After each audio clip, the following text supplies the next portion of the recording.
A group of computer researchers at the University of Texas at Austin had $1,000 worth of computer parts, and they claimed they could hack into a government drone. Yeah. And Homeland Security Department officials said, "No, prove it." Well, and they did. Got to run, Jim. Thanks for being on the show, Jim. That's Jim Mars, everybody. Be right back. Now into the second hour of the Alex Jones Show. Thank you for joining us today. This is Mike Adams, the Health Ranger, filling in for Alex. I'll also be hosting tomorrow. We've got a world exclusive interview coming up tomorrow with a deep inside whistleblower of a major global pharmaceutical company. That's going to be big news, so you'll want to be sure to join us tomorrow. Coming up today on the Alex Jones Show, we've got the Ask Alex segment, where this is from planetinfowars.com, and Alex Jones answers questions that are posed by readers. And also, by the way, if we have time, I'd like to open up the phones for the second half of this hour and do a little bit of an Ask the Health Ranger section, or just take your calls, have a conversation about a few things. But coming up in just a few minutes, we're going to be joined by Darrell Rogers from the Alliance for Natural Health, anh-usa.org, to talk about the Monsanto Protection Act. But before that, let's go over some of the other headlines that are breaking today. The largest natural disaster in U.S. history, it says, the endless drought of 2012, will bake America well into August. Here's the statistic that is shocking about this.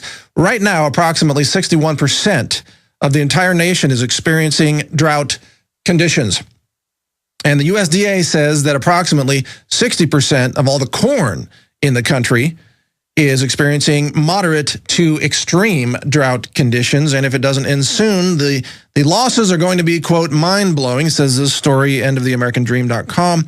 It's estimated that farmers and ranchers have suffered billions of dollars in damage. How much worse can things get? Well, it's interesting. A year ago, we had a drought in central Texas, very bad drought. It was worse than a 100-year drought.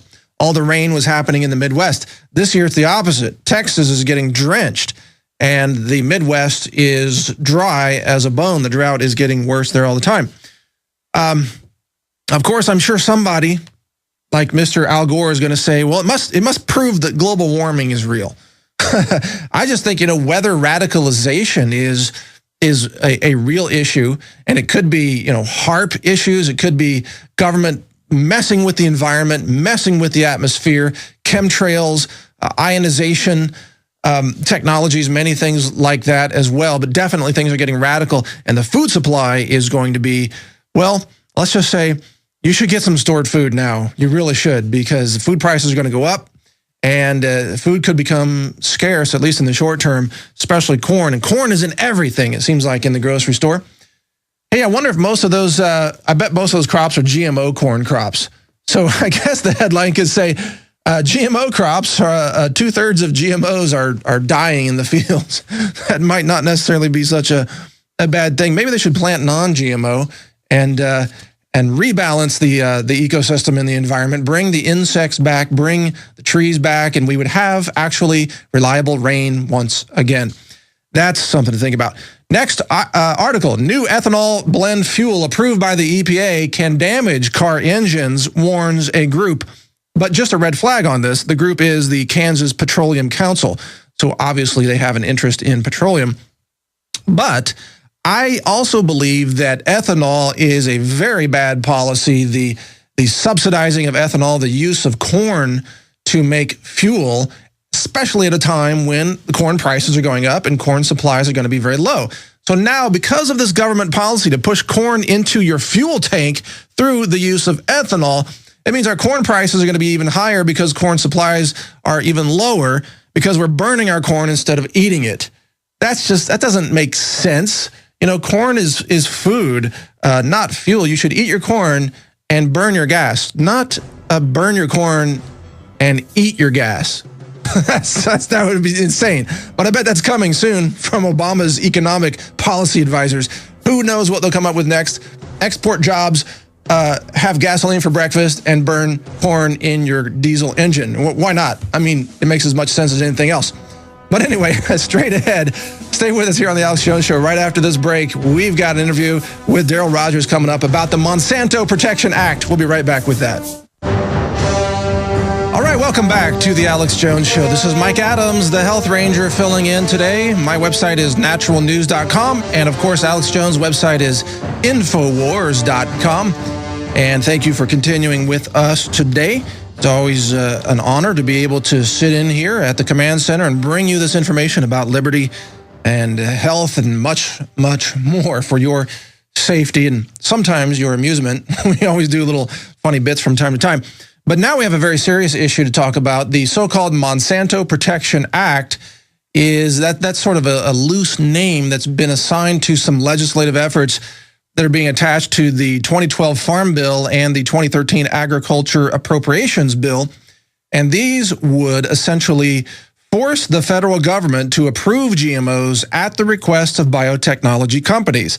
And they would prohibit all safety reviews of GMOs from having any real impact on the GMO approval process. So this is, well, how to say this? You know how the vaccine industry got itself immunity by having the National Vaccine Injury Compensation Program? So you can't sue for vaccine damage anymore. You don't have due process anymore. And then the Supreme Court declared, this was last year, I believe, that the Vaccine Injury Compensation Program has a higher authority than the Supreme Court itself. If you can believe that. I guess they're not supreme anymore. The vaccine court is more powerful. Well, now Monsanto and the biotech industry is, of course, influencing legislators and regulators to try to make sure that there are no questions raised, no red flags raised about their activities as people are waking up and beginning to question the safety of GMOs and demand that it be labeled, of course, on foods. That's a big initiative in California. Now, joining us to help interpret this information and give us some more details. Well, let me get Mylar Man off the desk here. He's flapping in the wind over there. What's up with that? That's from the previous segment. But joining us is Darrell Rogers from the Alliance for Natural Health, anh-usa.org. Darrell Rogers is the spokesperson for that organization, which I admire and check out their website frequently. He joins us now to give us some more analysis of the so-called Monsanto Protection Act. Darrell, thank you for joining us and welcome to the show. Well, thank you so much for having me on, Mike. Hey, it's great to have you on. This is the first time I've ever interviewed you, so it's great to be able to meet you this way. Tell us give us an overview of what this so-called Monsanto Protection Act is really all about. Sure, this is really turning out to be the best Congress that genetically modified money can buy. Monsanto has asked a few members of Congress to slip in to really big appropriations bills and really big authorization bills, some kind of last-minute fly-by-night riders that the Monsanto lobbyists had in their pocket, and they kind of passed them off to their friendly members of Congress to insert into these pieces of legislation. They're called riders is because they just simply ride on like a parasite. This language, this Monsanto-sponsored language, has nothing to do or little to do with the actual bills that they're attached to. These are simply gifts to the industry. So you were 100% correct, Mike. There are two sets of riders, one to the 2012 House Farm Bill and the other one to the 2013 the FDA Appropriations Bill or Agricultural Appropriations Bill. And what they would really do, and you hit the nail right on the head, it would give Monsanto and the biotech industry practically a get-out-of-jail-free card. If Monsanto has before the USDA approval system some genetically modified plants, and the Alliance for Natural Health files a lawsuit and says, hey, wait, Monsanto, you can't get these things approved just yet. There's a couple other steps you have to go through. And a federal court says, the Alliance for Natural Health is correct. Monsanto, you have to go through these processes. Monsanto can just simply go to the GMO-funded and GMO-friendly USDA and say, can you get these guys off my back, these federal courts? And the USDA can issue to Monsanto and their buddies you do not apply to the federal judicial system, get out of jail free card, continue with what you're doing. The courts cannot stop you. Individuals cannot stop you. Science cannot stop you. You are free to plant and carry out your genetically modified crops and their approval processes without any judicial oversight. Well, I bet a genetic crop holocaust could stop them because that's what's at risk here. Just for the record, we don't know for sure whether these GMOs would cause a massive global crop failure or genetic pollution holocaust of some sort. But the scientists that are pushing this, well, the biotech industry, I should say, the bought and paid for prostitute scientists, they don't know either. This is all a grand experiment, and that's, hence the need for safety, hence the need for the precautionary principle when you're conducting science on such a grand scale with unknown outcomes. Would you agree with that, Darrell? You're 100% correct. I mean, this is really an infant science that is being that in the entire U.S. population is an unwilling participant in the scientific experiment. Genetically modified foods and crops have really only been on the market for the past 15 or 16 years. And Monsanto knows, and they've said it publicly a long time ago, that if you put a label on a genetically modified product that the ingredients are GMOs inside this piece of food or this food product, that it's like putting a skull and crossbones on that product. So Monsanto and the biotech industry is doing everything they can to make sure that states, the federal government, individuals do not require the labeling of genetically modified food. Yeah, let's plug the labeling initiative. Is that labelit.org, or what's the correct website for that? It's CA.right-to-know.org, and also Just Label It. JustLabelIt.org. Okay. Go to those websites, folks. JustLabelIt.org. Also, go to the Alliance for Natural Health website, anh-usa.org, and you can find a lot of great news there. I got to say, Darrell, I'm a big admirer of your website and your crew there. You've done some incredible work. You're doing some legal work, some investigative work. You're really fighting for liberty. I'm just truly a great admirer of everything your organization is doing. Can you tell us a little bit about your group for those who may not be familiar with it? Sure. Thank you so much, Mike, for those very kind words.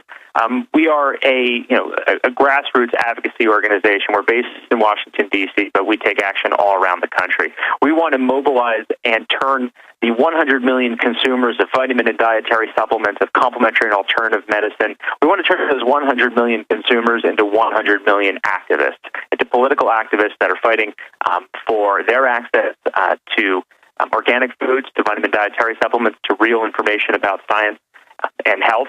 And we've kind of tasked ourselves with that mission.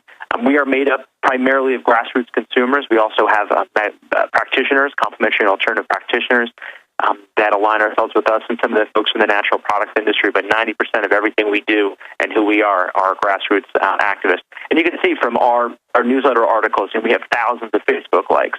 We have some 30,000 people following us on Facebook and Twitter. And this is only over the past 2 years that this is really just ballooned. We have so many people that want to become involved in keeping government and big business out of their decision-making processes when they want to look for healthy alternatives to the cut, poisoned, and surgery and pharmaceutical methods of health and healing. Well, and plus, Darrell, go ahead. Sorry to interrupt, but the backlash is growing against the encroachment of our rights and our food and farm freedoms. You've got the raids on milk taking place. You've got like the city of Tulsa, Oklahoma, just going in and destroying this woman's garden with over 100 varieties of edible plants and medicines and foods, just destroying it. You've got the attacks on nutritional supplements, the attacks on free speech about nutritional supplements. Attorney Jonathan Emord has spoken about that, and Jim Turner has spoken about that at great length. I know your organization has taken action on many of those issues. The backlash is growing, man, because people are just fed up. They are offended by this idea that food and supplements and nutrition is being criminalized by this mafia government. They're just fed up with it, and I don't blame them. I'm fed up with it. They truly are. And what's really fantastic is that we are seeing folks come to this issue from so many different paths, from so many different political stripes. We have folks that come through the Alliance for Natural Health, and you probably see them on your website as well, Natural News, that, they were longtime, super liberal hippies, or they're super conservative, libertarians, crunchy libertarians, and people are just simply, maybe we're just right down the middle independent voter, but they happen to fall out. They might have gotten ill, and they looked for kind of the modern traditional medicine, and they realized that there is absolutely nothing here for me, and I want to take responsibility for my health, and let me have access to the information and products to do that. And they're finding that there are more and more roadblocks to access to that information and that health. And to get back to the original points on the Monsanto get out of jail free, the Monsanto Protection Act, and we mentioned the first one,